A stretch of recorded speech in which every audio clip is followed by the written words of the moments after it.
वज़ीर आला पंजाब मरियम नवाज शरीफ चीन पहुंच गईं। बीजिंग एयरपोर्ट पर पहुंचने पर उनका पुरतपाक इस्तकबाल किया गया।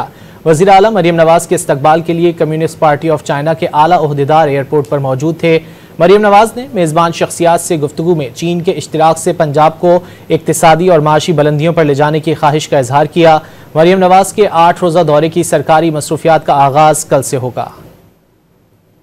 वज़ीर आला पंजाब मरियम नवाज शरीफ चीन पहुंच गईं। बीजिंग एयरपोर्ट पर पहुंचने पर उनका पुरतपाक इस्तकबाल किया गया।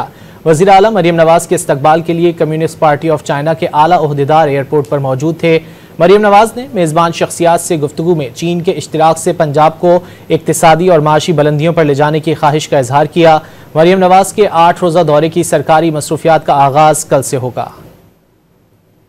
वज़ीर आला पंजाब मरियम नवाज शरीफ चीन पहुंच गईं। बीजिंग एयरपोर्ट पर पहुंचने पर उनका पुरतपाक इस्तकबाल किया गया। वज़ीर आला मरियम नवाज के इस्तकबाल के लिए कम्युनिस्ट पार्टी ऑफ चाइना के आला ओहदेदार एयरपोर्ट पर मौजूद थे। मरियम नवाज ने मेज़बान शख्सियात से गुफ्तगू में चीन के इश्तिराक से पंजाब को इक्तिसादी और माशी बुलंदियों पर ले जाने की ख्वाहिश का इजहार किया। मरियम नवाज के 8 रोज़ा दौरे की सरकारी मसरूफियात का आगाज़ कल से होगा।